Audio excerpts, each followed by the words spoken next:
Boat ఘటన కేసులో నిందితులకు 14 రోజుల రిమాండ్ విధించింది కోర్టు. విజయవాడ సబ్ జైలుకు నిందితులను తరలించనున్నారు.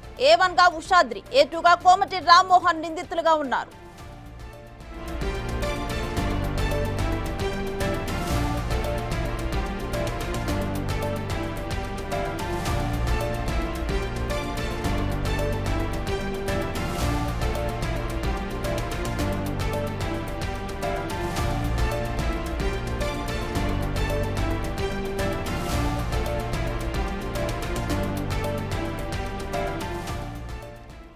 ప్రకాశం బ్యారేజ్ బోటు ఘటన కేసులో నిందితులకు 14 రోజులు రిమాండ్ విధించింది కోర్టు. అయితే విజయవాడ సబ్ జైలుకు ప్రెజెంట్ నిందితులను తరలించనున్నారు.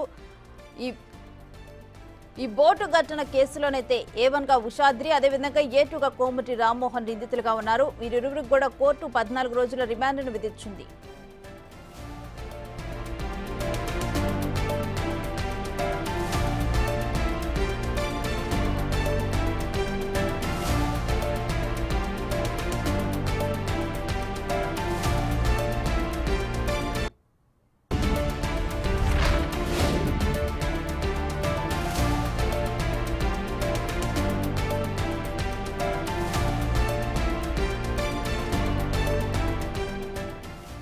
ప్రకాశం బ్యారేజ్ బోటు ఘటన ఏదైతే ఉందో, అంటే ఒక బోటు వచ్చి అనూహ్యంగా కూడా ప్రకాశం బ్యారేజ్ ని ఢీకొన్నది. అయితే మొదట అది న్యాచురల్ గా జరిగింది అనుకున్నప్పటికీ కూడా తర్వాత కొన్ని అనుమానాలు రైజ్ అయ్యాయి.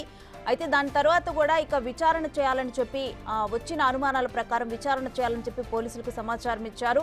అయితే దీని వెనక ఎవరైనా ఉంటే గనక, ఒకవేళ ఎవరైనా కావాలనే చేసినట్లు తేలితే మాత్రం అసలు ఉపేక్షించేది లేదని హోంమంత్రి కూడా చెప్పడం జరిగింది. ఈ విషయం మీద చంద్రబాబు నాయుడు కూడా అనుమానాలు వ్యక్తం చేశారు.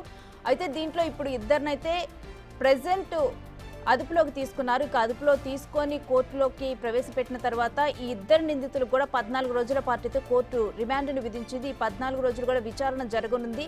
ఏంటి దీని వెనక ఇంకా ఎవరైనా ఉన్నారా అనే విషయాలన్నిటి కూడా బయటకు లాగనున్నారు. ఇంకా ఇదే అంశానికి సంబంధించిన డీటెయిల్స్ మా అమరావతి ప్రతినిధి శివ అందిస్తారు. శివ, వీరిరువురి రిమాండ్ గురించి డీటెయిల్స్ ఏంటి?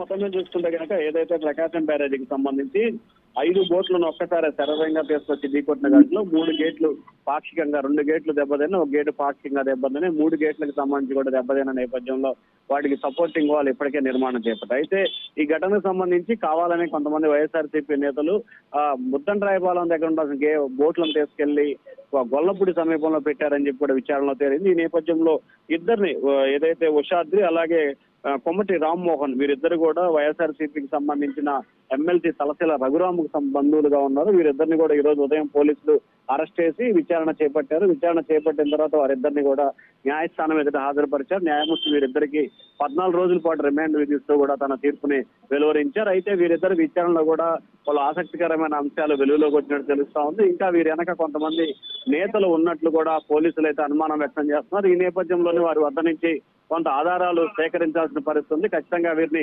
కస్టడీకి ఇవ్వాలని చెప్పి కూడా రేపు విజయవాడ పోలీసులు అయితే కనుక కస్టడీ కోరటం కోసం విజయవాడ న్యాయస్థానంలో ఒక పిటిషన్ దాఖలు చేసే అవకాశం అయితే కనిపిస్తోంది. ఎందుకంటే ఈ రోజు ఉదయం వారిని కొంత విచారించిన సమయంలో కూడా కొంత కీలకమైన సమాచారాన్ని ఇచ్చినట్టు తెలుస్తోంది. ఇంకా మరింత సమాచారం కోసం వారిని కస్టడీకి కోరే అవకాశాలు అయితే కనిపిస్తున్నాయి. కస్టడీకి తీసుకుంటే వీరు వెనక ఎవరున్నారు ఏంటి అనే దానికి సంబంధించి కూడా పూర్తి స్థాయిలో వివరాలు సేకరించే అవకాశం అయితే కనిపిస్తోంది. ప్రస్తుతానికైతే వీరిద్దరికి 14 రోజుల పాటు రిమాండ్ విధించారు. వీరిద్దరిని కూడా మరికొద్ది సేపట్లోనే విజయవాడ సెంట్రల్ జైలుకి తరలించబోతున్నారు. రేణుశ్రీ.